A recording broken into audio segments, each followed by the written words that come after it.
Is that fat track in the background? That is. What's up, y'all?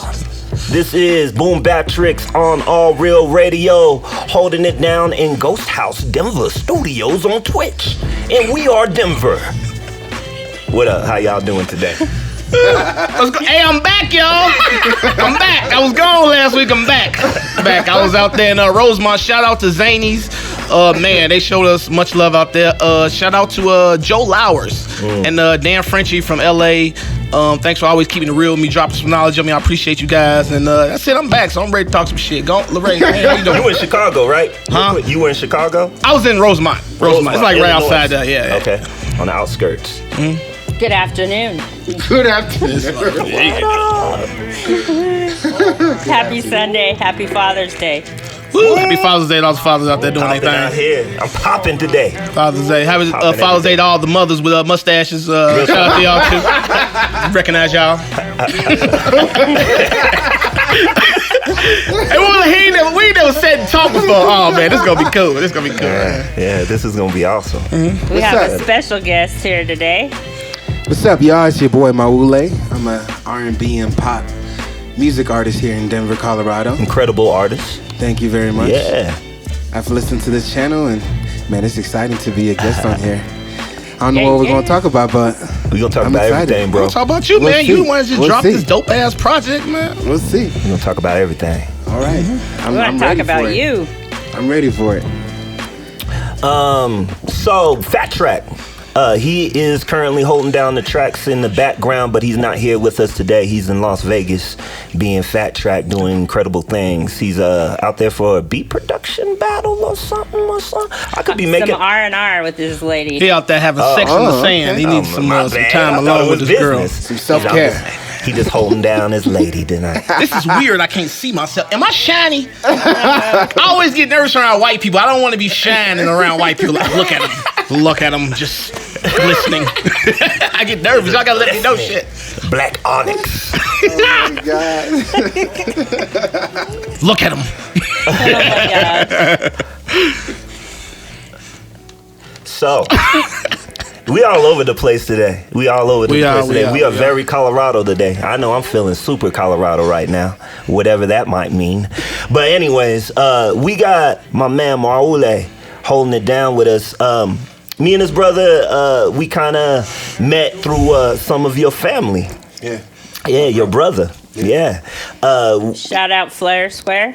Big up to Flair Square. Oh man, yeah, they dope as hell. Dope clothing, dope actual their little squares, pocket spaces. Hey, y'all check them out on Instagram. What's their Instagram tag? Flair Square. Flair Square, man, definitely go look at them. I promise you, you're gonna see something you like. If you like to dress like a gentleman, you know what I'm saying? They do some classy shit.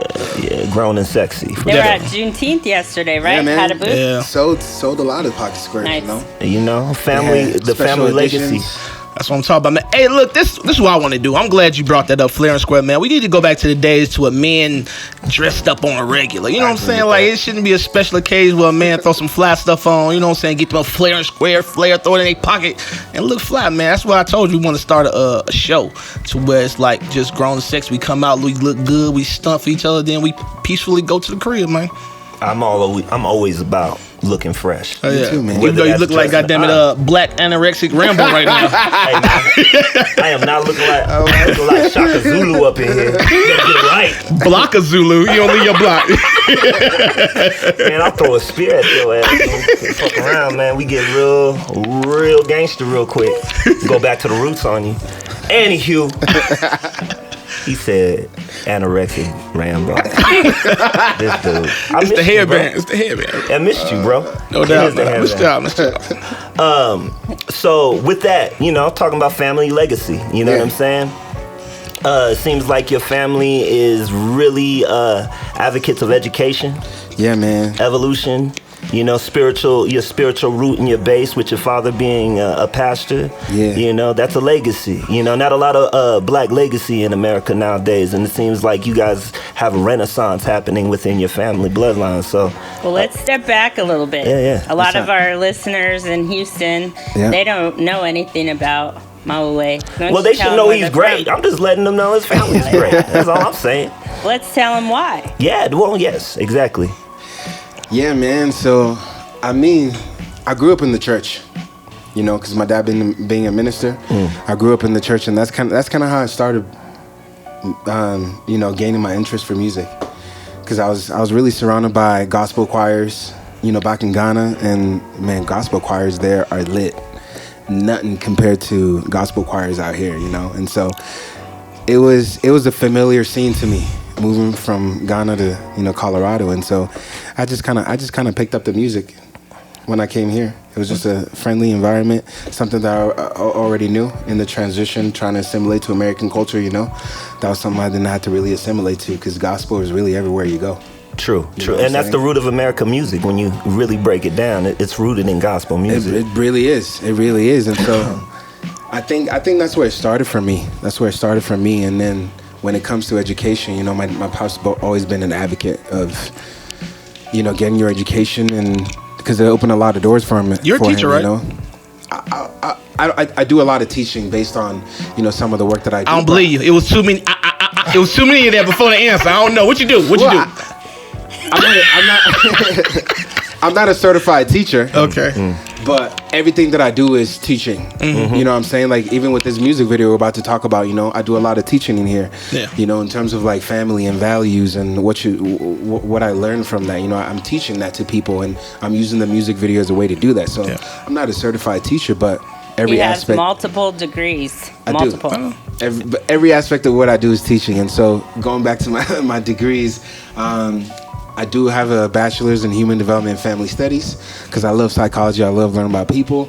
And then I got my master's in higher education, because I loved working with college students. You know, I think that's where I made a lot of my growth and learning was in the college environment. Also because I had a lot of good mentors. So you're not a teacher, and you're not like a registered teacher, but you have like a lot of degrees in higher education. Yeah. That's like Michael Jordan being a ball boy. Like, I got a 6'2" vertical. I'm gonna get these balls. That's what I'm doing. Shout out to Ghana. Oh my God, some of the most beautiful women. Real talk. Real talk. My last girlfriend, she was what's it, Ghanaian? Her whole family. Ooh, good beautiful, God. Right? Yes, beautiful. And black is this black. This black is this screen. So beautiful.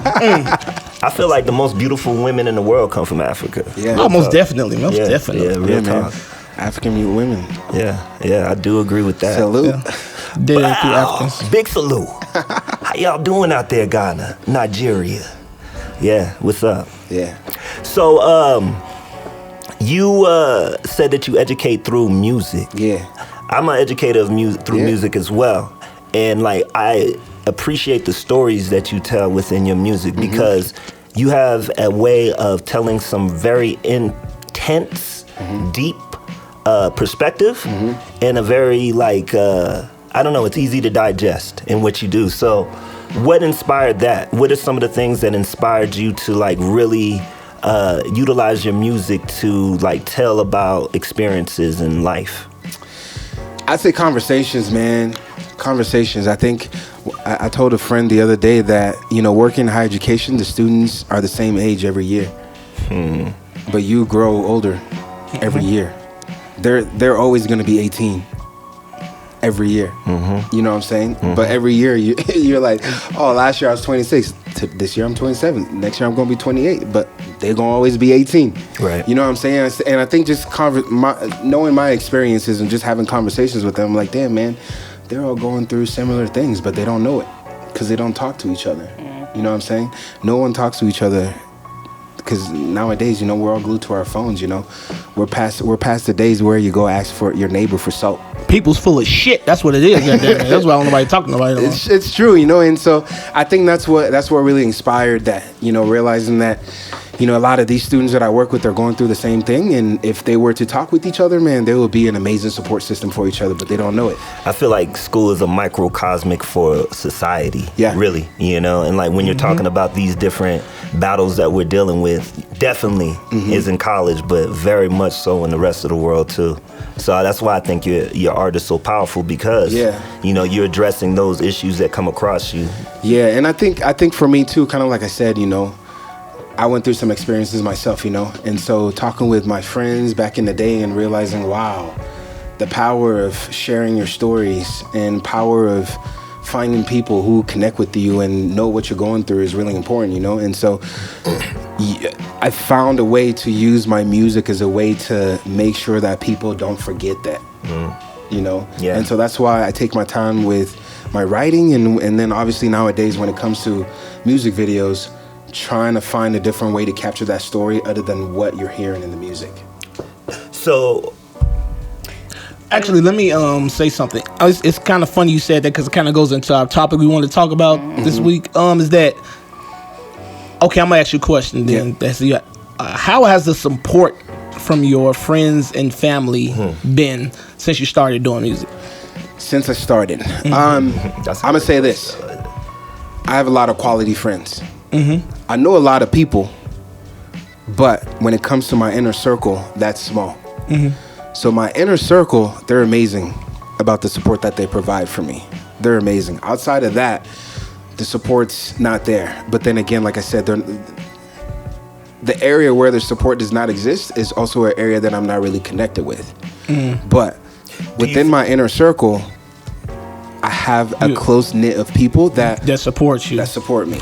Do you feel like they don't support you because they don't understand you, or they don't understand what you're trying to accomplish? What do you feel that comes from? I'd say a lot of reasons. You know, I think you know, we all meet different people at the end of the day. You know what I'm saying?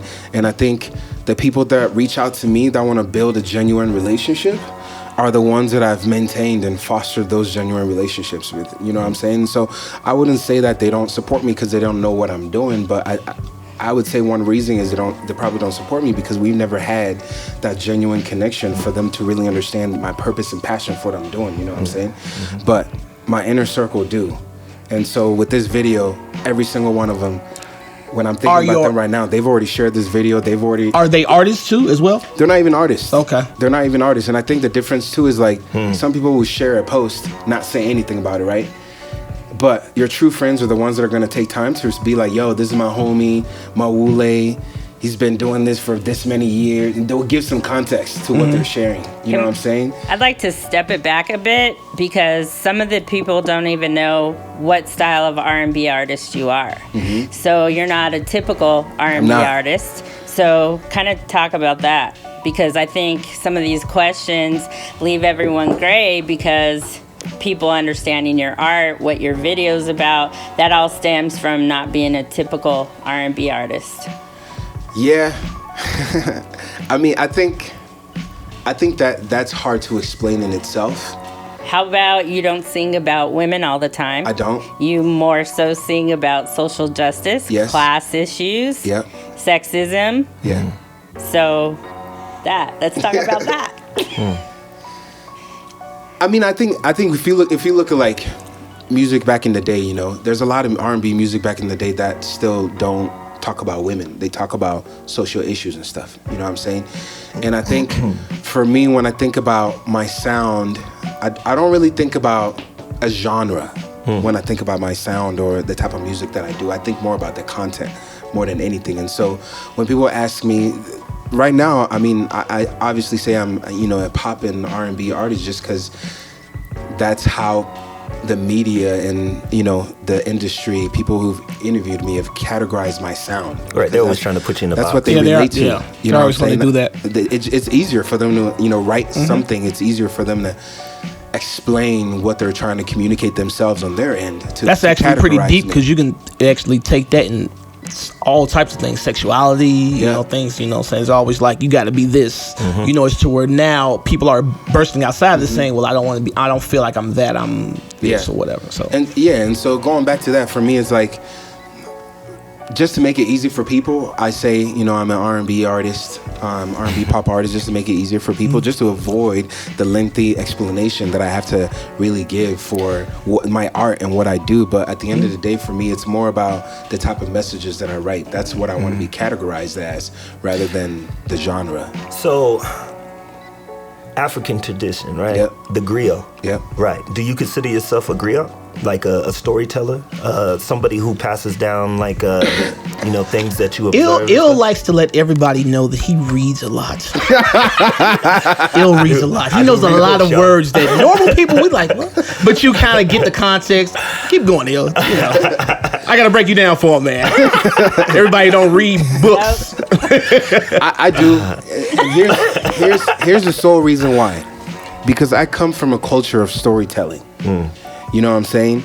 And so, I mean, weekends, you can never go, when growing up, I can never experience a weekend without hearing some sort of story from my grandfather or my father or my mom or some family member. You know, storytelling was just an aspect of our communication, or an aspect of our love, and just an aspect of our family. You know I think it always has been. I think that kind of came over with us, but now it's kind of going away. It is. Where it's like you don't have those OGs just sitting down and talking to the youngest, giving them the game. You know what I'm saying? Yeah. You know, that was like that movement at one time where it was like the game was to be sold and not told, and that kind of, I think that really fucked things up. I agree with you on that. You know, knowledge is key. You got to pass that down. You got to get the next generation the knowledge that you've built upon centuries. You pass that to the next people and let them build upon it. Yep. You know, and eventually you have the answer.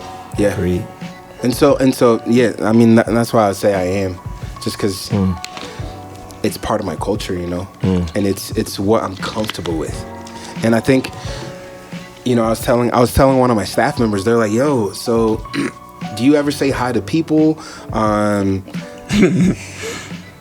Like, she's like, nowadays when I walk around campus, like, no one says hi anymore. Everyone just got their head down. No one shares anything about how they're doing, like truly doing, And so she was asking me about my experience with that growing up, And I was telling her, like, the culture that I came from, man, vulnerability was not a word that we had to think about. Right, you just are naturally open. Like, I think if anything, like, you had to stop people from being vulnerable. Right. Right? Because they were just telling you everything, Like, you'd be riding a bus ride.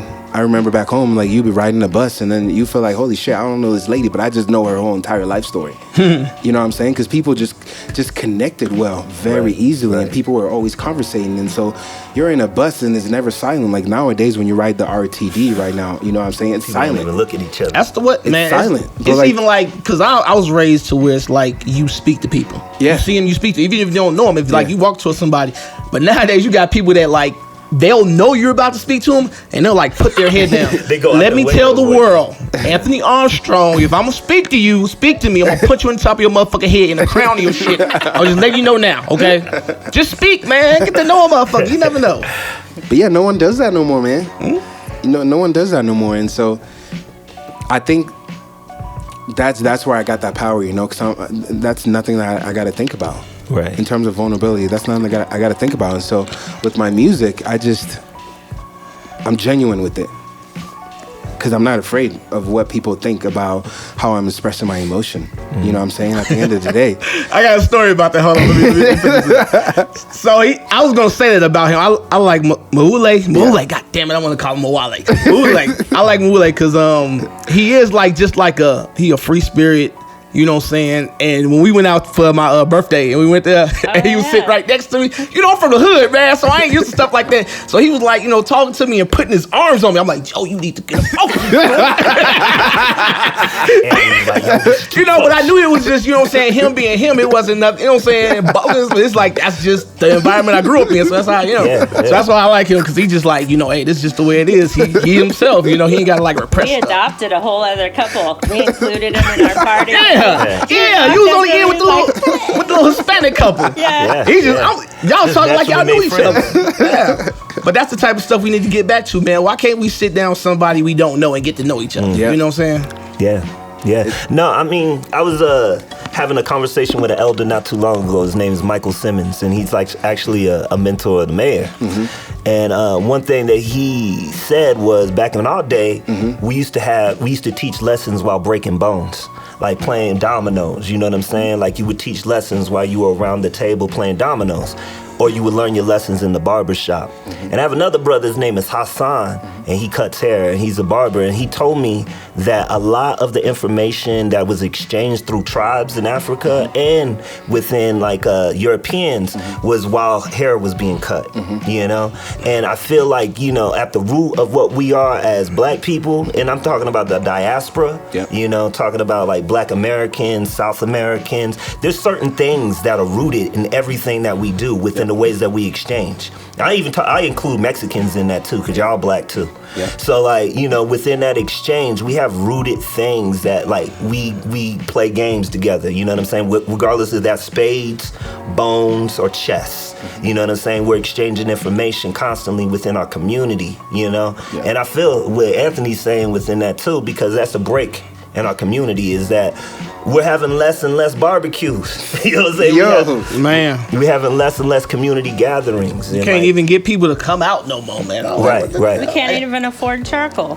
Like literally, this is what I do back home. So we were supposed to have like our high school reunion, and something happened to where they didn't have it. So we decided that we gonna have a little something ourselves, right? Every year, me and a bunch of my friends from high school, we do it every year. Invite everybody, but it's always like 10 people. And I'm like, you can't come out with your peoples, you know what I'm saying? And share some stories, but it's always some other shit, you know what I'm saying? It's people just kill. People are fucked up. Let me just say it. Everybody, me, you, everybody. It's true. Well, those are the most honest, is the ones I trust, the ones that can admit it. Most people can't admit this shit. Let's talk about this video. So it talks a lot about class. And what you were just talking about. I know I talk about this a lot, but knowing the difference, like, and we've talked about it, but when your parents have to work to sustain middle class, you know, they have to give up doing certain things with their kids.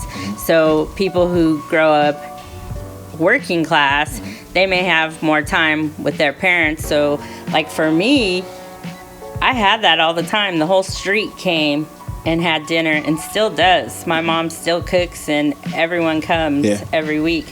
So for me, it's different. But it might be how the brown people do it. That's exactly. I feel like in a black community, there's a breakdown within that. That's one thing that, if you look at like Mexican culture, if you look at Jewish culture, if you look at Asian culture, African culture, African culture resembles all these different things. They have a strong community base. American black culture, because there's been so much oppression and we've been separated from our root, we have less of you know what? We still have a rooted communal gathering within barbecues and the ways that we gather, but a lot of that is starting to separate because of gentrification. You know what I'm saying? Because of displacement, because we don't have that root anymore. So like there's no like church, and Christianity, brother, is very deep in the church. We're losing more of those styles of communal gatherings. People are falling away from the church. They're falling away from Islam. They're falling away from any style of traditional root. So because of that, I feel like it breaks up the black community. And it's not a bad thing that people are falling away from that either, but I think that it's still like a traditional root that we need to find that gathering. But no, I mean, if you think about it, man, that's what they've been trying to do since slavery even came about. They've been trying to break that tradition. You don't know where you came from. Motherfucker can mold your mind to anything they want it to be. You know what I'm saying? Real talk. So that's what you do. You disconnect them from the past, and then you tell them, oh, this is what you need to know. This is all you need to know to succeed in the society we built for you. And you detach them from that. And now you see the effects of it. And this is the thing people don't understand. See, people want to play that short game. They want to do something right now and get a result. Nah, this some shit they've been playing that over centuries. They knew, you know what I'm saying, if we do this over time, eventually these motherfuckers gonna be right where we want them to be. And that's the path we on. Yeah, definitely. And I ain't even talk about it's black people specifically. Hey man, fuck y'all, goddammit. That shit went up in my nose, goddammit. But I'm saying black people in general, but it's not. It's everybody. No, man. It is. It is everybody. Exactly, and that's what it is. It's economics, and that's what it is. It's not. I tell people all the time, you know, the white person you see in the store with you, that ain't your real enemy. That's not your real enemy. The powers that be, the motherfuckers that run the world. You know what I'm saying? They fucking white people over just as much as they fucking black people over. You know what I'm saying? I tell a joke about how You know what I'm saying? The world fucks over both black and white people, but they fuck white people gently. You know what I'm saying? They put a little lube on their asshole. Did you see that bumper sticker I posted? It said we can't afford the rich people anymore. Yeah, that's what it is. If you notice, it's going to a society to where it's going to be super rich, super poor. There's going to be nothing in the middle. Kings and peasants. It's like all those movies we used to watch, that shit is coming true, man. Yeah, definitely. Hunger Game type shit. So we have motherfuckers in castles and motherfuckers living in, you know what I'm saying, junkyards and shit. I have conspiracies about the movies, though. My conspiracy about the movie is they show those images to prepare us for the things that are about to happen. It's to go ahead and get our minds conditioned for the things that might play out. Maybe. They usually do. Because pretty consistently, those things that they show in the movies, like, we about to be amongst robots. Like Terminator. Oh, that's man. We already I can't wait to meet Bumblebee. Oh, my God. Yeah, you gonna drive him? You gonna ride him? I knew eventually some lame ass comment was gonna come from your corn over there. I can't wait to be Bumblebee. Why don't you tell us about your song Anything, where that came from, what that's about? Anything was really, I mean, you touched on it a little bit, but it was inspired by my parents, you know. I grew up in a dual earners income household, and pretty much for those who don't know what that means is that, you know, your parents got a lot of jobs, you know. And so black people, that means your father and your mother goes to work and they come home to the same bed. and so I think being the oldest, you know, when you come from a dual earner family, like you know what your role is. You know what I'm saying? Your parents don't got to tell you, because you already know when they go to work, you're left, if you got siblings, it's you and your siblings at the house. And so at that moment when mommy and daddy leaves, it's like, all right, you the mommy and the daddy now. You know?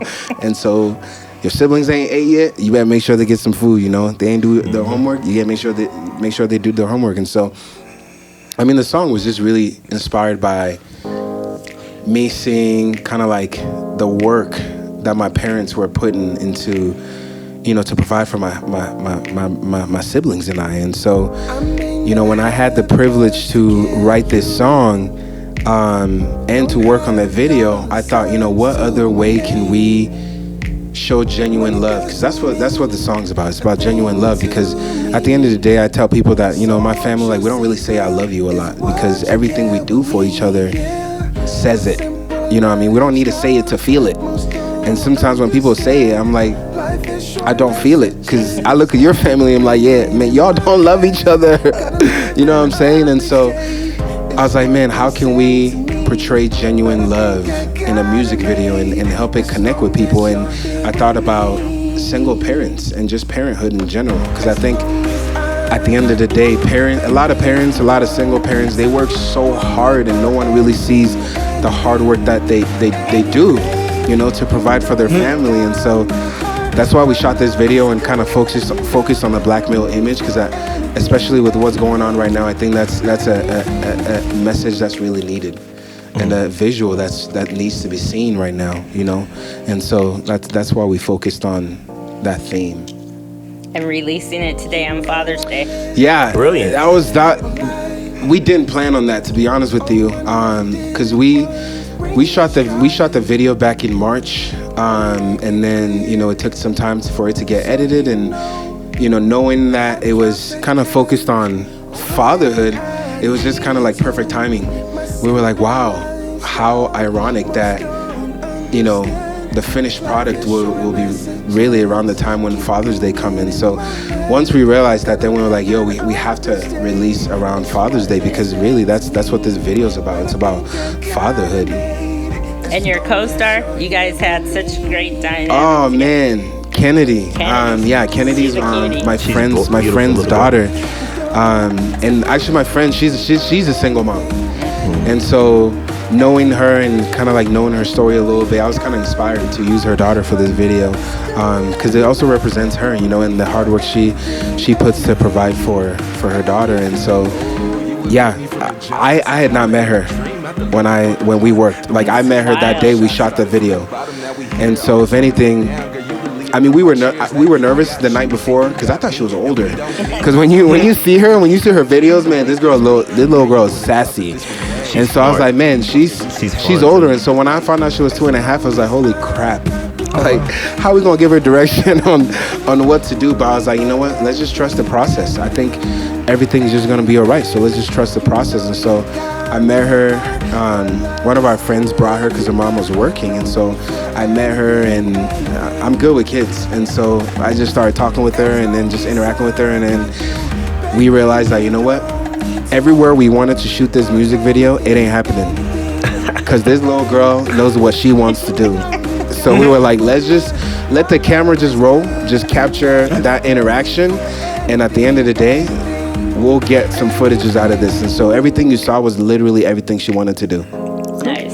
Yeah. Shout out to the single mothers. If Big you up to need the a good single role mothers. model and father figure for your child, hit me up. ArmstrongComedy@gmail. Just send me a message. We'll talk about You it. can trust Anthony with your kids. He's Yeah. a good dude. He all I ain't gonna around. fuck him up that bad. Yeah. You get him thinking DM about the some things and nudes. nothing else. DM those Oh yeah, I'm very disappointed in everyone that I had no nudes in my inbox. What? Maybe I don't know. Maybe you got a slow internet connection or something. They may be on the way. But ArmstrongComedy@gmail. Let's just talk about it. Anthony's still waiting for those news. I'm waiting. So exciting. Ill7 was in the video. Yeah, man. I was. How was that? Yeah. Oh, it was beautiful. It was beautiful. The whole concept, I was already bought in. I feel like there's not enough positive images of black men, period. I feel like we're always killers, drug dealers, you know what I'm saying? Like, whatever. But I was really appreciative of you including me in the video. Yeah. And letting my daughter, my little one, my youngest, Phoenix, who is 1 year old, be a part of that as well. Yo. Yeah. That scene, man. When you kiss her and she looks at you, that scene, everybody's like, yo, I had two that's my tears. favorite part. 2 tears. Yeah. Yeah. Hey, thanks for putting me in the. Oh, I ain't in that motherfucker. Nah, we didn't even know each other when you was doing that, did we? No, it's just No, we March. did. Oh, so we did know each other. All right, okay. We Oh, could have excuses. rented a kid. I guess it ain't personal. You know what I'm saying? It's all good. Anthony be holding it down though, for real though. Yeah. He got a big heart. That dude rides for everybody in a way that most Colorado folks don't ride. I'm putting you out there, Colorado. I'm just saying. Yeah. You know, you need more people who genuinely care. And this brother's a genuine person. Like one of the most genuine I know. Yeah. I wasn't always like that though, man. You know, I had that hood mentality, but it's like I think as a man, you have to fix what's broken inside of you. You have to kind of go on a voyage of self-exploration and say, okay, how can I become a better me? And you do the necessary thing. Because like I said, we all fucked up. Yeah. We all fucked up. But you can fix yourself if you take the time, you know what I'm saying, and just look inside yourself and see, you know it's right. You know it's right. Nobody is that stupid, you know what I'm saying, unless you mentally fucked up. You know what to do. You know what's right. But people just fucked up. You know what I'm saying? But you just gotta work on yourself, man. And I just see, I didn't used to believe in like energies, you know what I'm saying? Like, but now it's like since I've been putting out positive energy, that's all I've been getting back. Like constantly, like so many opportunities, meeting so many people, and it's just like, damn. Yeah. So, you know, at some point you gotta stop denying shit. You know what I'm saying? I'm like, man, must be something to it. Yeah. So I just want to put positivity out there in the universe, and you know, just get me some back. Yeah, I agree with that. I got a question. Yeah. So one thing that I really enjoyed about your video is that it really showed the layers of what masculinity can look like. Yeah. And like especially within our culture, when we're talking about men of color, men of color have it seems like we have a stigma over us, you know what I'm saying? Like there's always like an expectation for us to be wild or angry or mad or all these different things that are put onto us. I noticed that in your music videos you counter that a lot. Yeah. Is that intentional, or is that something that like that's just naturally who you are? Like, I did. I think because, you know, I'm connected to my mom a lot, you know, and I think my mom always told me about, you know, taught me how to treat women, you know, and she always exposed that like soft side to me, you know, and not to really put up that exterior or, you know, that machoism, you know, and so I think over time, having conversations with her and learning from her, that's just something that I embraced. You know, not being afraid to be vulnerable and not being afraid to let my guard down or my emotions down, no matter what consequences that led to, like being hurt or anything like that. You know what I'm saying? Because I think at the end of the day, there's always lessons to be learned from that. And so, yeah, when I did this video, I wanted to be my true me. Yeah, you know, my true authentic self. And so, I mean, it's reflected in the music too. Yeah, no, you know very much so. It's very much reflected in the music. And so I wanted to make sure that video reflected that too.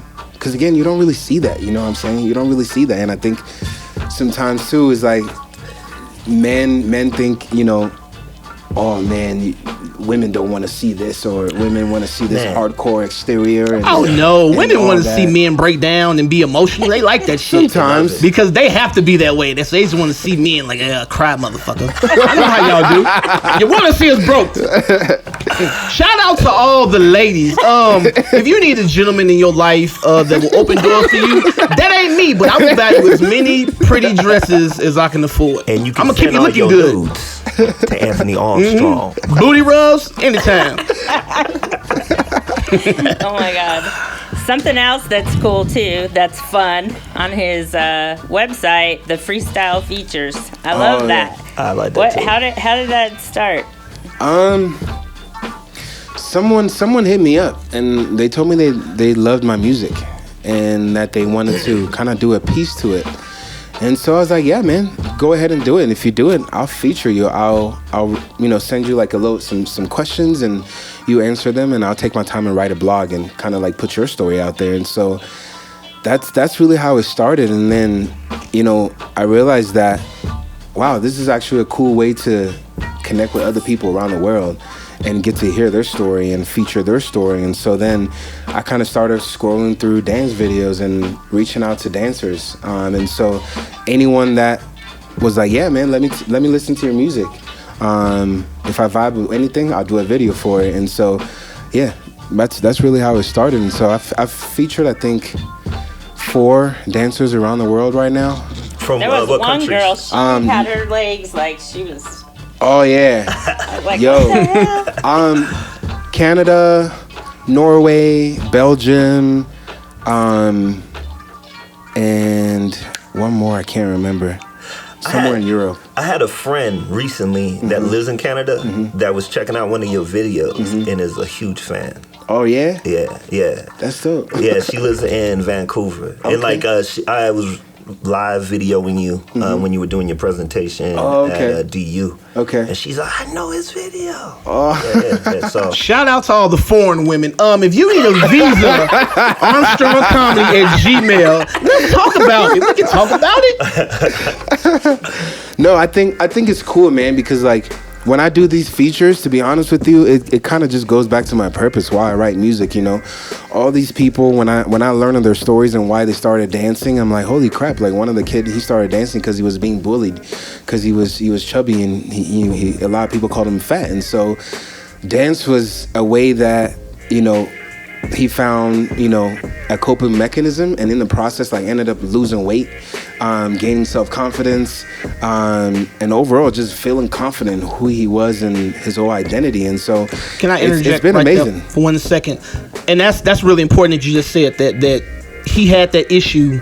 And instead of him becoming mad and, you know, some vindictive, they took that and focused that energy into something else, and he became great at it. And that's helps a lot with a lot of these angry kids out here, because a lot of kids are angry. It's true. And people, they want to put them on medication. They want to lock them up. You have to find something that they could focus that energy into. You know what I'm saying? And I think that'll help a lot instead of just trying to lock them up and put them on drugs. Right, you know? Right. Some solutions to actually like restore people rather than just lock them up, put them away. The rot.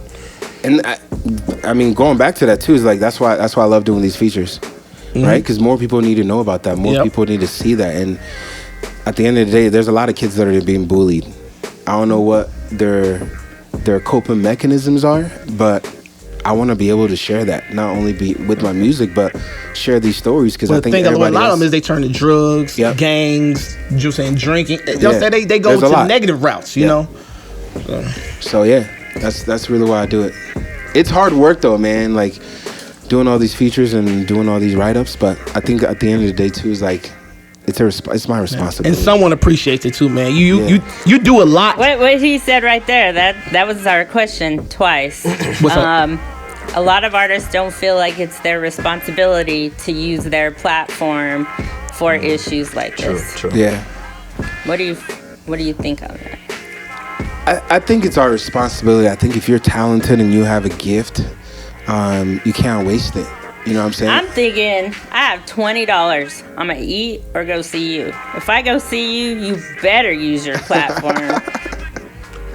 That's all I I'm agree saying. with you on that. Like, I want to hear some substance for sure.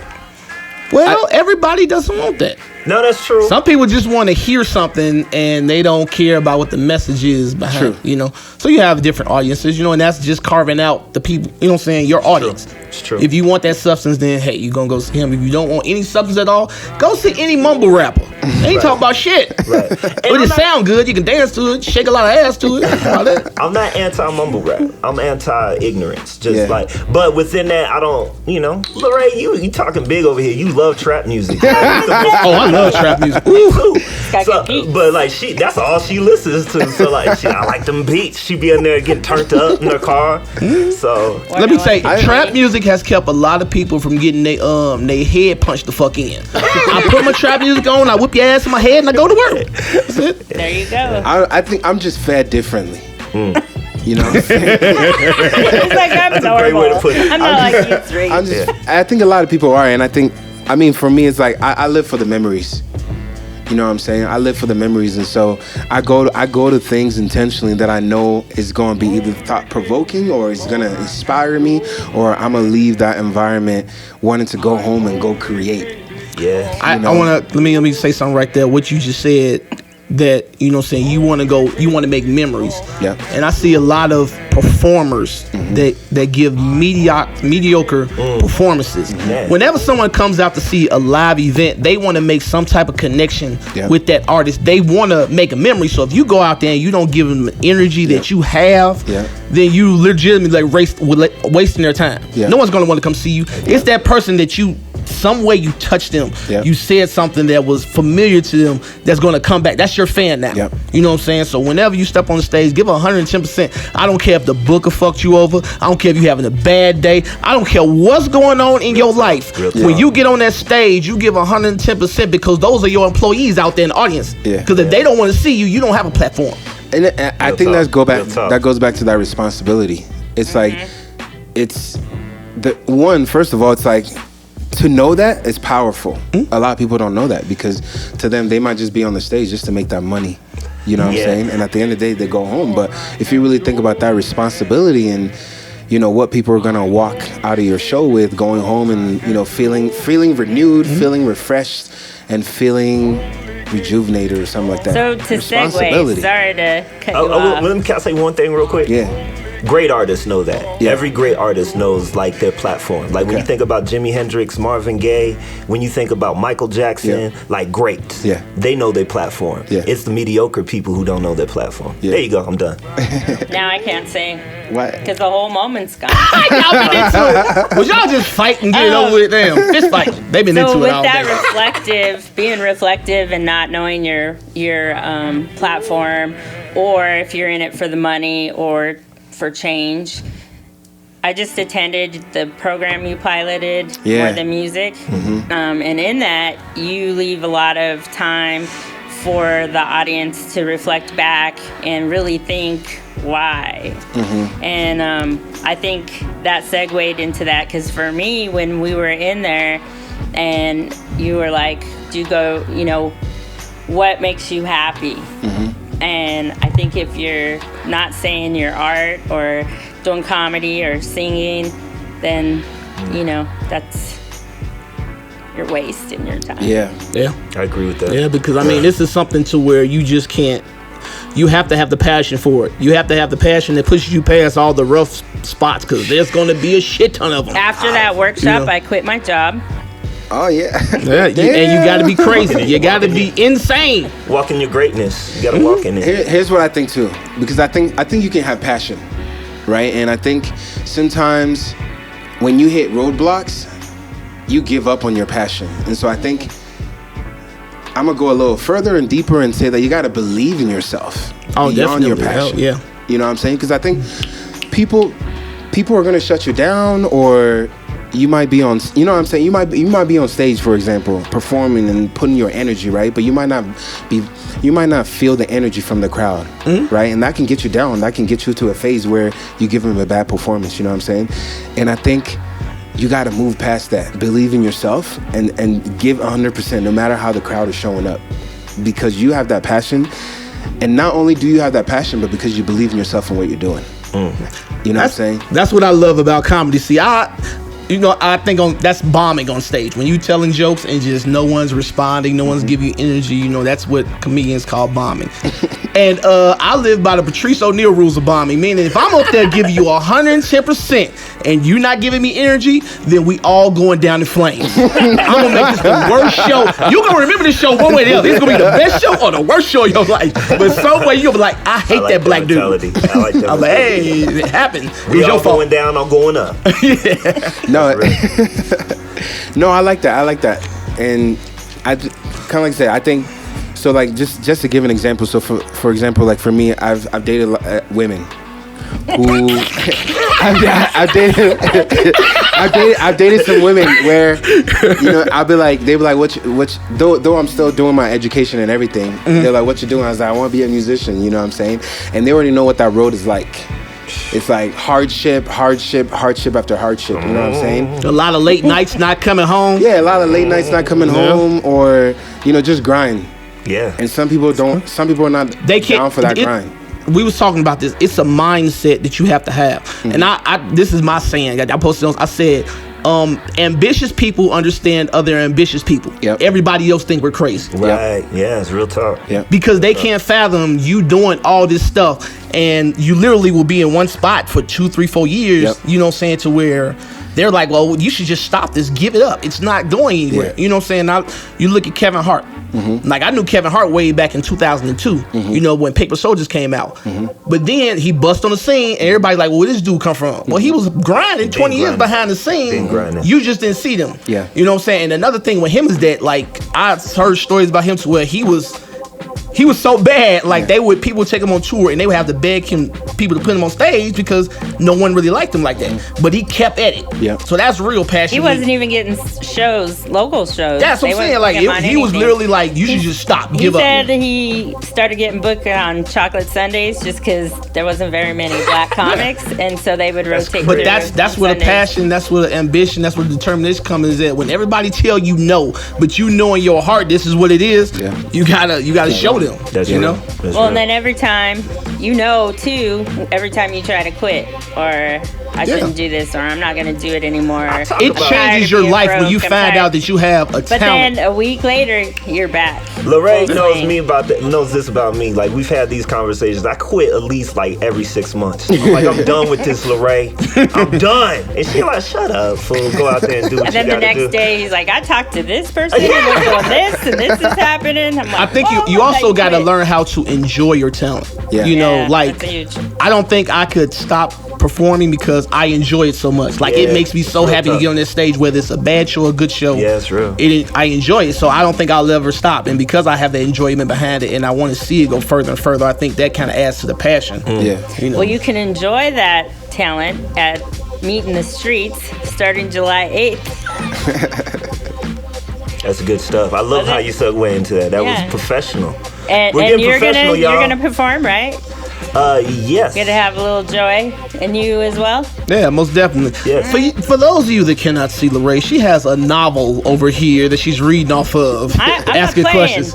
She's an organizer. Business. She's a facilitator. She's top notch. She's top notch, man. She's the facilitator. She's top notch. Of all things, she's a facilitator. Keep everyone of life. in line, but not myself. That's how it is. We can fix everybody else but ourselves. Well, the book I wanted to talk about, what I wrote down is, so All Real Radio is where we are broadcasters out of. It's in Shout out to Houston. Yeah. Big old Houston. Shout out to Denise. They just celebrated Waxaholics. the reopening of Emancipation Park, and it was a really big deal. They had a bunch of people come and perform, big reeks from Waxaholics, he hosted it, and then another broadcaster that is on All Real Radio on Thursday nights. I forgot his name. I need to remember that. It's probably in my notes. But he was there, but I didn't know what it all meant, so I Googled it, and they were talking about when the Emancipation Proclamation was signed. Texas didn't know about it until 2 years later. Juneteenth. Thanks. The whole paper was printed. Shout out to All Real Radio. Go to Android or Apple Store and download the app and listen to our show Sunday nights. God damn it. And if you ain't got a smartphone, you still got a flip phone with no Wi-Fi, flip your ass off a mountain. We don't need you no more. I'm killing LaRae's build-ups right now. Well, she's pissed. She paused too long. No dead spaces. They gave us the rules. You gotta follow them. Still a dead space. I always got something to say, goddammit, so come on with it. Okay, so anyway, this Baptist minister who also was a slave in Houston, he somehow found out that this proclamation was signed and Houston didn't know. So he talked all the African American people that had been slaves to save all their money, and it took a few years, and they saved up $800 and went and bought that land, 10 acres.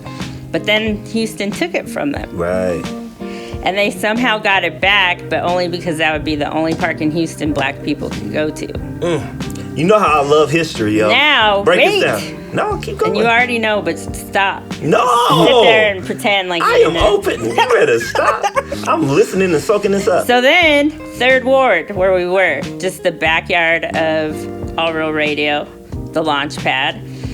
That's where the park is. And they just put in $33 million to put in a new pool, basketball court, all kinds of stuff. And the community decided to throw another first Juneteenth celebration, and it's in the backyard of where our show comes out of on Sunday nights. That's awesome. Very cool. That's dope. Shout out to Houston. Shout out to everything that was going on out there. Shout out to the row houses, all those powerful black women out there doing their thing.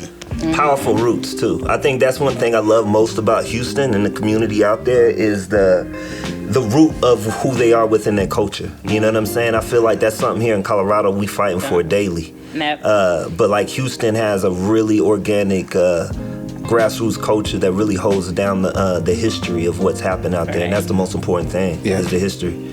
And that's why they named it that. That's beautiful. That's beautiful. Did you know that? Have you been to Houston? No. It's Juneteenth right now too, y'all. Just so that's why, that's because when they hear this, it's not going to be on Juneteenth. No. So but I mean, unless you looking at us right now, what up? But it's going to be it's an important thing. Juneteenth, you know what? I've always had conflict with Juneteenth too, meaning that I embrace the celebration of us being freed as slaves, but the fact that we're really celebrating the latency that they told us that we were freed as slaves. That's my conflict with it, right? It's they want to give you crumbs all the time. Here's some crumbs, y'all. Celebrate these crumbs. So if you remember what I said in the first episode, it was an angry black man. I'm angry, so y'all. He will never be happy. Truly. That's I don't want just my 40 acres and the mule. I want everything. But that's real. I am angry sometimes. That's one of the things I do get angry about. It's not the celebration itself and what it represents at all. Because that's the root of where it comes from is beautiful. But the fact that we have to celebrate their latency and letting us know that we were freed as slaves. Yes. I was shocked so I found a lot of the information on Houston state government website, and it said in there, the Houston government took the park. It's just right there on their website. Huh? Yeah. They took ownership. They we did it. Yep, so, we did it. No explanation how they did it. Things happen sometimes. It's gone. We took it. Shout out to all the Houston women. If you want a guy in Denver that's funny and entertaining and will buy you pretty dresses, Armstrong Comedy at Gmail. Or follow me on Instagram, Armstrong Comedy. Come on now, damn. We need to go back out to Houston. He needs more support. You did it for Steve Harvey. Do it for me. When are we going back out to Houston to do a show? We need to be going. I thought we was going in. Denise doesn't know, but she'll know now. I wanted to go back September 2nd. She's having the fall smudge, and then I wanted to try to Get with Ravion. Shout out to Ravion. Big up to Ravion. That He dude holds it listens down. every week. Yes, sir. Get with him about putting something together. Let's do it. Denise, you hear that? Come on now. Let's make some. I want some more of them vegan breakfast tacos you made. So what about you, Anthony? Do you have a lot of loyal supporters, or is that why you want these Houston women? No, my audience is growing, man. It is slowly but surely.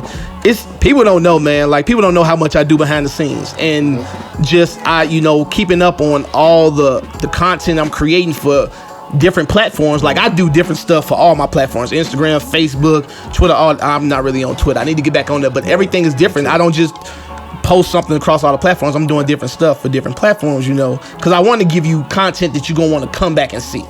I'm not going on other people's pages, taking their stuff and then just recreating it in my voice. And that's all genius, my stuff is, because if I go to your Twitter, that's new. Yeah. It's not what I just saw on Facebook. So it's going to collect different audiences, but it's like I'm giving you brand new stuff you've never seen before, cleaning out the box from my brain. You know what I'm saying? It's not something I've seen somewhere else. So hook me up, man. Damn! It's hard out here for a pimp. He's talented. I like him. He makes me laugh. Yeah, your videos are funny, man. Thank you. All your posts and stuff. They're funny. I like them. You're not afraid to follow him? I mean, you should be afraid to there follow. should be an application in there. Yeah, sign here. You've been warned. Anthony needs Enter an at your advisor own for risk. everything. So my Instagram is kind of PG, but my Facebook, that's where it go down. It go down on Facebook. You ready to X? Yeah. And I got my settings so it's made to where if you comment on my post, your friends can see it. I've lost a lot of friends because of it. I can't let nobody know I know you. So with that topic, you feel like your core supports you? Well, let me say this. So I have people that support me, but it seems like this, and this is what I've learned. This is what I believe. The people that that you came up with are going to be the last people to support you. Yeah. Because it's like this. And actually, I'm sure there's some people in the world that want to go to a job every day, work, then go back home for whatever amount of money that somebody told them they were worth per hour. Somebody wants to do that, that's fine. But most people want to do extraordinary things. They just don't have they're scared. You know what I'm saying? So when they see you doing it, they can always use an excuse saying like, oh, well, I didn't do this, or this happened, or this happened, this happened. But when they see you do it, it makes them look at themselves like, well, fuck. He's doing it. Come from. I could have did it, so it kind of makes them feel like, well, damn, you know what I'm saying? I don't really want to believe he gonna make it, because then that's gonna initially make me look bad, because I could have done it, but I made all these excuses. He overcame the excuses. Yeah. So I think the people will be the last people to support you, because they just ain't gonna want to accept it. You know what I'm saying? But eventually they come around. I get more support from people I just met, man. I got people that I've met in the last year that fuck with me strong. You know what I'm saying? Almost to the point to it's like, and I'm not used to that, I'm not used to people that just want to see me excel for the sake of excelling. But that's smart, because if you see somebody's talent, you help them excel, they gonna take you with them. Like, you help me when nobody else is gonna fuck with me. Come holler at me. You know what I'm saying? So now you're busy all the time. You're flying to other states to perform. You're performing like crazy here. You're just traveling everywhere. You got shows every night. You work a full-time job. Drive, lift. You both do the same. You grind the same. Full-time jobs, full-time art, putting every extra dollar you have away for your art. How do you both balance that up? Well, I'm a beast, so I do what I want to do. But no, you just, like I said, it's the passion, man. It's the one that makes you stay up when you want to go to bed. Yeah. You know what I'm saying? It's the pursuit to be better than you were yesterday. That's the one that keeps you up at night. Because it's like, I feel if I take too much time off, you know what I'm saying, when I need to, I'll be like, man, what the fuck is wrong with me? I could have made 3-4 videos when I'm saying this. What do you do to break down? Yeah. I play video games, or I just sit out. So I'm about to look. Don't y'all judge me. I like to light candles, and I just like to sit around the house with a glass of wine. Okay. That's it. Just take a couple hours, like, man, I'm finna chill out. You know what I'm saying? Air my brain out, and then go back on the grind. What about you? I'll beat your ass. Let me say that too, goddammit. With my glass of wine in my hand and my candles lit. Honestly, I think I'm still trying to find that balance, to be honest with you. Because I think both of my jobs required me to put 100%. And when you're not putting 100%, then you're letting other people down. Because both of my jobs, I feel like I'm working on a team, you know? Even though I have a manager and I have a team that works with me, we all put in the same amount of effort within our areas of expertise. So I, the artist, I have my realm. My publicist, PR, has their realm. My manager, same thing. And so we all have to put in 100%. And so when it comes to like my music job and my higher ed job, to say that I truly have a full balance of, you know, what that looks like, I honestly don't. I think 1 week, if you're looking on a scale, you know, like music might be up more and the other one might be down more, and then every week is just different. But I don't think I'll ever have a balance till I actually leave higher ed and like do music. I mean, I do music full time, but I leave higher ed and, you know, all I have on my plate is music. I want to say this about you, and I'm like highly impressed the fact of that you have everything together for as an artist. Mm-hmm. You know, you have the art side and you have the business side. Mm-hmm. You know what I'm saying? Shout out to LaRae. That's what she helped me do. You know what I'm saying? And I think I know artists that's been doing it for 10, 15 years, and they don't have a website. Yeah. They don't have a website. They don't have email. They don't have a lot of shit to where it's like if you'd have had this a long time ago, you probably could have been making more money off of it. And it's like you have to be more than an artist. You have to be you are a business. Once you become an artist, you are a business. And you have to conduct yourself as such. You know what I'm saying? And I think going back to one of the questions you asked is like, how do you do it? I think by making calculated moves. You know, because I think, like you said, you know, like a lot of the money that I make in higher ed goes straight to my music. Nowhere else. Goes straight to my music. And so I think you got to make calculated moves, and I think that's what I've been doing over the years. And kind of like I said, going back to you know, people that didn't believe in me, or you know, some of the women that I dated and who couldn't stand for that grind, is that this journey takes a while. You know what I'm saying? I think every year I'm learning. You know, no matter how many calculated moves I'm making, every year I'm learning from those calculated moves. And so I think you got to make calculated moves, because I don't want to, you know, 5 years from now be like, what am I doing in my life?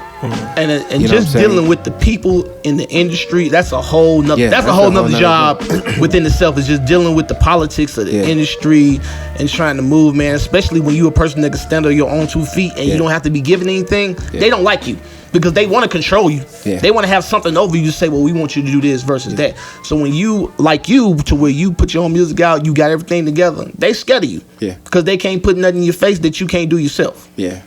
That's another thing that's interesting about that conversation you just had, because you're from Chicago, and so you entered into a comedian scene where they're Denver cliquey, you know, and you had to like work your way in. I didn't start comedy, so I moved out here to Colorado. But I mean, I've traveled a lot to where I've been in the scenes and I see it. You know, it's just.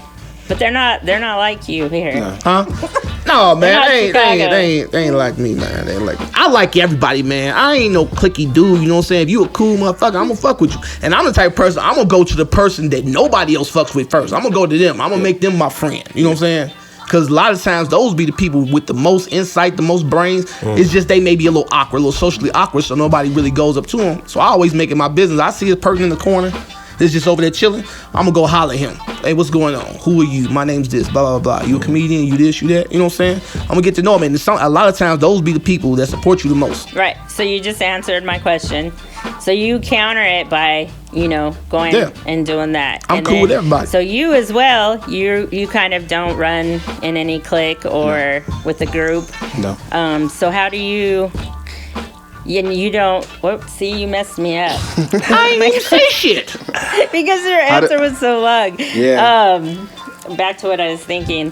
So you, in order to have a show, you have to create it. I create my own shows. You have to go and because they don't put you on, and that's pretty much what you did. You went and Yeah, like it's like when I first started, nobody really wanted to fuck with me out here, so I went down south. I went up north. I went everywhere they weren't, and I made my name there. Then you know I got to the point where it's like if you don't put me on my show, you look like a blatant hater. Yeah. Because like this dude out here killing the game, but he ain't on your show. Why he ain't on your show? Mm-hmm. You know what do you got against him? And I'm cool with everybody. It's not like I'm into it. Anybody, you know. For everybody in Denver, that's your shoes. What? You talk so fast. I'm just. Oh. Yeah. Damn, Ill, you still here? He said nothing about 3 hours. I got blinded out. That motherfucking bandana too tight, y'all. I'm good. Yo, your motherfucking hair damn near straight. That motherfucking bandana so tight, boy. Curls ain't looking like they used to. Don't talk about my curl. That's all natural. I've been doing music and I've been in the scenes for more than 10 years out here. And then within that, I've traveled nationally. I'm a full-time artist. I've been a full-time artist for at least 8 years right now. And then like thinking about everything that it goes into like doing art full-time. People go into their craft and their art assuming that you're gonna do one thing in order to excel whatever you're doing artistically. And like that's not the reality of what it is to be an artist. An artist is being able to balance a variety of different roles all at once. That's the only way that you can maintain to do art full time. So like before I became MC, a poet, and activist, whatever I am, all these things that I am, I worked at an attorney's office. And before I worked in an attorney's office, I was a branch manager at a bank. Before I was a branch manager at a bank, I was doing some other styles of hustles, working in warehouses and things like that.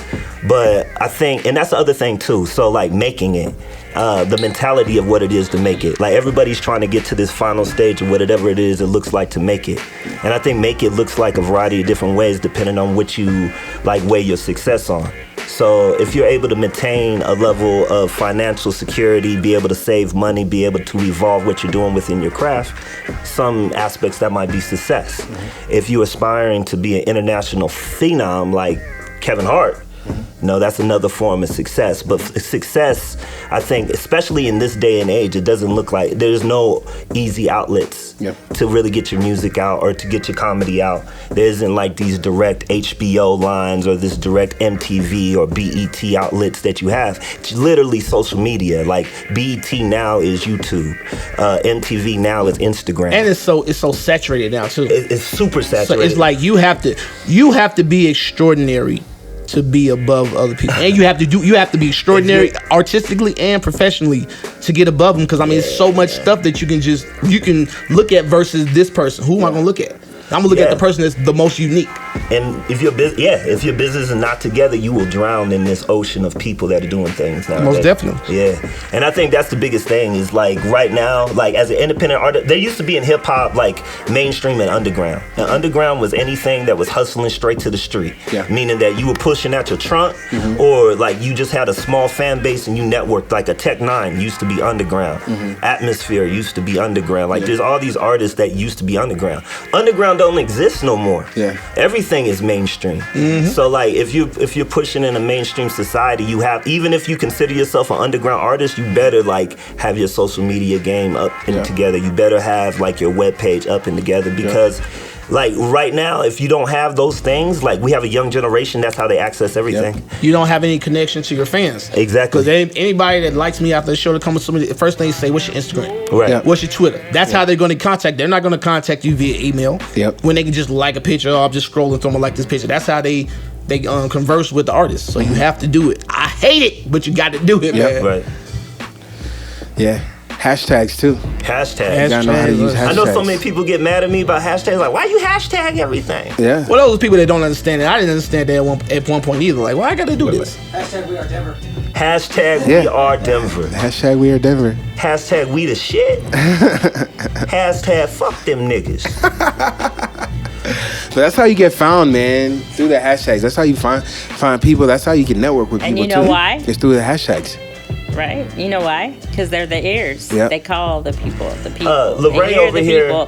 They hear what the people want. Yeah. She is the internet guru. Definitely. She works the internets and the interwebs. She studies the algorithms. They're the ears. Fuck Google. Get LaRae.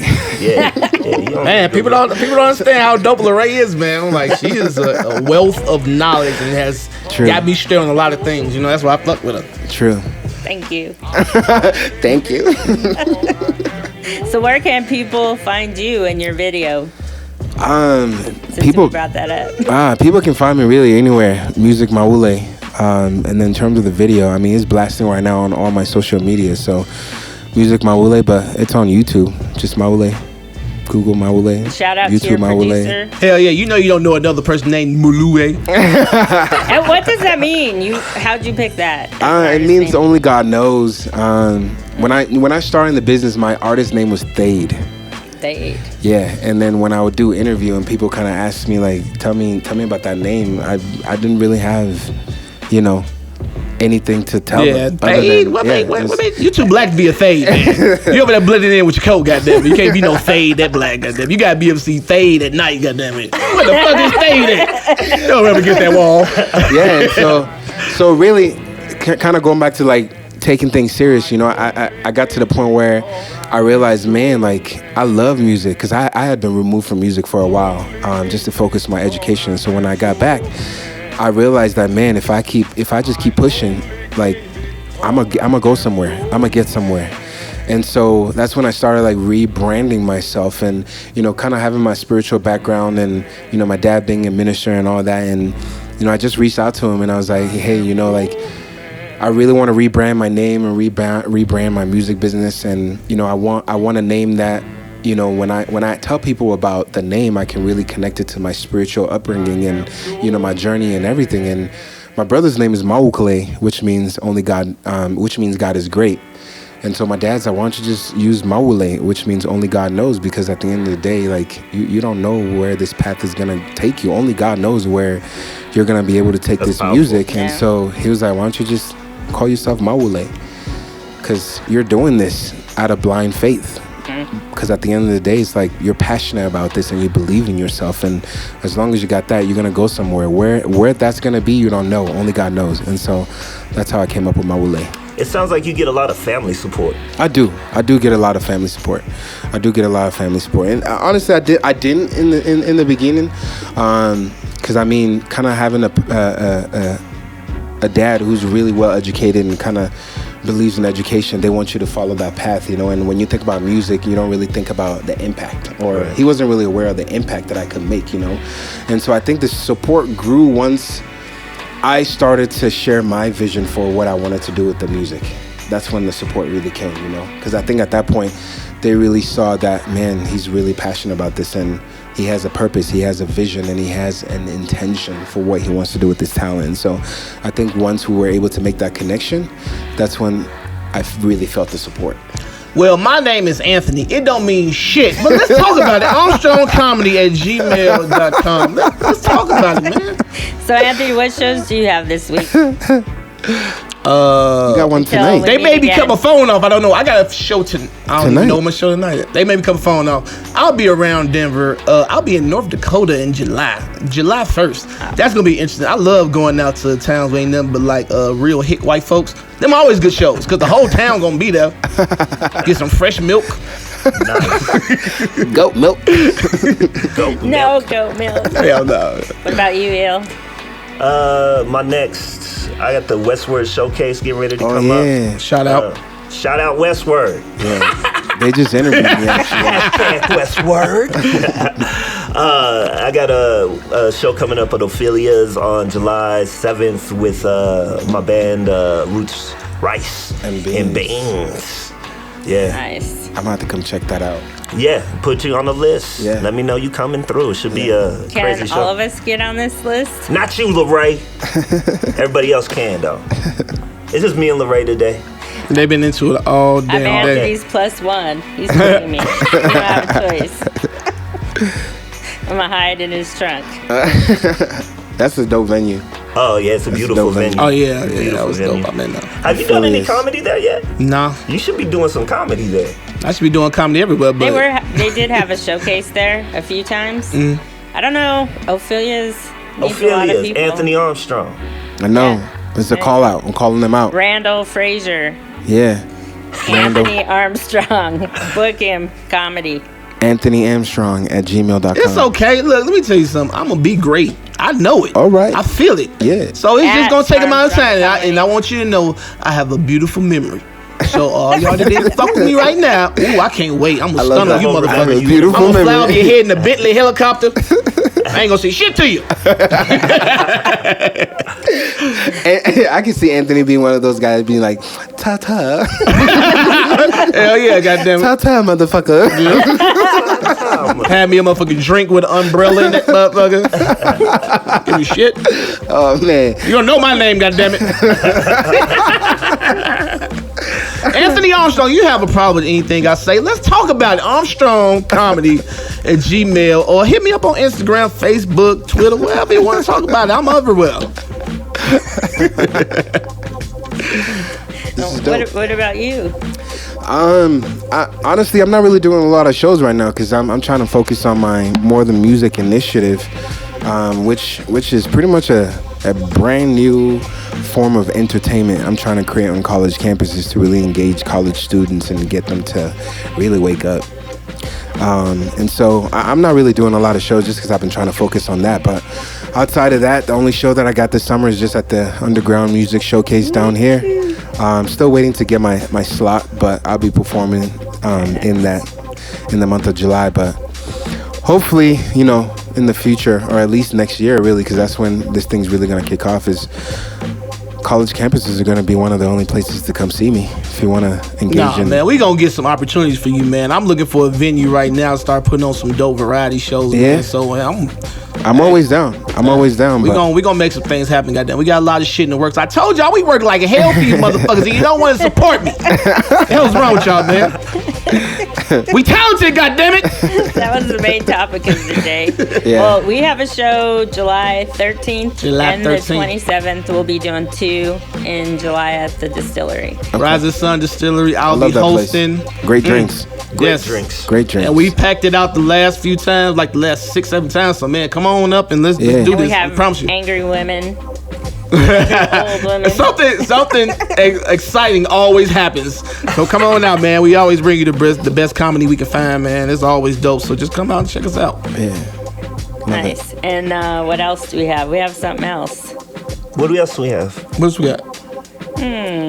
We're gonna do a cancer party. Oh, what is it? When? I don't know. Well, a date would be nice. We're working You fucking on up. the dates. You the numbers person. In cancer season. It's almost But be cancer ready. season right Listen now. up. When is cancer Follow season? us. It's what is now. it? 24th of June into July. Yeah. We can't look it up. So y'all, we'll be promoting it. You'll see it if you in Denver. Come on out. The last party we did, that was yours, right? Yeah. Man, that shit was so dope, Joe. The Aries party. Yeah. That shit was dope. Y'all missed out if y'all didn't come out to that, man. That was a dope party. Everybody was looking good, fly. It was chill. See, like I said, I live for the memories, man. I live for the memories, and one thing I like about that night is, nobody wanted to go home. Yeah. Nobody wanted to go home, and to be honest with you, people were skeptical. Yep. People were skeptical, and I think it was pretty dope that they had that party down in the basement. And it was all like white folks, and they came up there. And they hijacked our party. Yeah, and they came up there and it wasn't no bullshit. They came up there, they just got into the party. Everybody was like, okay, cool. They were like, yo, your party is better. So we coming up here. Yeah, I went downstairs. I'm like, is this a funeral? What is this? A repast? It was a sad party going on downstairs, for sure. That was a good night. That was a good night. Yeah, it was definitely dope. That was a good night. Friends and family came. Everybody that supported me, they came to celebrate my birthday. Amazing cake. Amazing cake. Oh man, that cake was good. That cake was good. Yeah, that cake was on the Like that cake. What do you mean I you took some? You took half. I did. I took half of that cake home. And it was done in like 2 days. It was done in like 2 days. Listen to us every Sunday, www.allrealradio.com at 8 p.m. Mountain Time to 10, right? 11? Yeah. I mean, at least, download the app and listen to us. If you don't want to look at me, at least listen to my voice, damn. And download for the rest of the shows that are on All Real Radio. What I got to do? Do I need a Steve Harvey suit? Will that make you like me? No. Give me a Steve Harvey suit. Man, if I got to give me a Steve Harvey suit, I'll give me a Steve Harvey suit. I'm anti-Steve Harvey. Starting July 8th, meet in the street. Come get your chance to see this guy live. Woo! Word. I'll be performing, I believe, yes. Hashtag WeAreDenver. Download the All Real Radio app. There's a variety of different shows that are on All Real Radio. We're one of the more wild ones that you have at the late night, but during the morning show, they got a great show going on in the morning. What's the name of the morning show? Good Morning Show. The Good Morning Show. Yes, indeed. That'll they get super you up. dope. Yeah, there's all styles of dope radio shows going on All Real Radio. So download the app. stay informed of who we are and what we do within 5280 Entertainment, Anthony Armstrong, Mawule, and Ill7. Check me out, www.ill7ille7en.com. Yeah. Peace. Peace out.